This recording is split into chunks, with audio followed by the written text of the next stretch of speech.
Naabot na sa Subo ang mga delegado gikan sa Region 3 Central Luzon alang sa Palarong Pambansa 2024 nga opisyal nga pagabuksan dinhi sa dakbayan sa Subo karong umaabot Hulyo 9. Gipahilo na sa Mabolo National High School ang mokabat sobra 700 ka mga athletes, coaches ug mga opisyales gikan sa maong rehiyon. Lakip sa mga giandam sa maong tunghaan ang school clinic nga adunay naka-standby nga mga doctors ug nurses.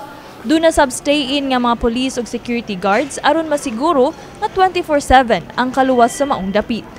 Gani naabdan pa sa MyTV Cebu ang pag-practice sa mga atleta sulod sa Mabolo National High School alang sa wrestling competition. Usa kanila ang first-timer nga si Ace, kinsa ning saysay nga garbo alang kaniya nga makaduwa sa Palarong Pambansa. Ready na po dahil ay nga po tinulungan po ako ng coaches ko, tinulungan po ako ng mga teammates ko, tinulungan po ako ni Lord, tinulungan po ako ng pamilya ko para sumabak po dito. Ay nga po, buong-buo na po yung puso, isip ko, Lord, ayun, dahil binigyan ako ni Lord ng lakas ng pangatawan, lakas ng loob para lumaban sa Palarong Pambansa. Sa ngayon, ma'am, okay naman yung training nila. Medyo masaya sila, saka nagkakaisa sila sa training nila. So, yung performance nila, parang nag-i-improve na rin. Kasi ibang level na ito, Palarong Pambansa na ito. Hindi katulad dati na medyo mababa ang level na competition nila. Ito kasi ngayon medyo mataas na, kaya prepared talaga sila ng mabuti. Apan taliwa sa pagpangandam sa mga atleta, dunay mga kakulian nga ilang nasugatan sama sa nakuha nga diarrhea sa usa ka atleta tungod sa tubig nga gikan sa gripo. Yung initial findings namin, yung isa palang water system dito ay deep well. So, yung pagtutbrush ng mga bata, yun ang gamit nilang tubig. Parang maalat, ganun yung initial findings namin. So, pagkain, okay naman, wala naman.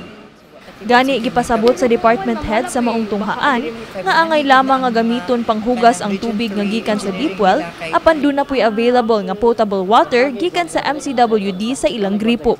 In case sa katong mga nahitabo nga diarrhea, di jud mi katubag kay naaman mi mga fresh water gikan sa MCWD nga gibutangan pud namo nga not for drinking ang kanang katong mga deep wells. Ang agas sa tubig mao gid na among dakong problem because of course we are catering 800 plus athletes, coaches, working committee from Region 3 and including us here in this school. So daghan kita problema sa water. That's why every now and then we call the city government for water supply, the Barangay Mabolo for water supply. Marag silang tanan magud ng laban, naligo, nanutbrush o unsa pa ilang buhaton ng hangyo nila sa kagamhanan nga unta madugangan pa ang supply sa tubig nga mahatod matag adlaw sa Mabolo National High School.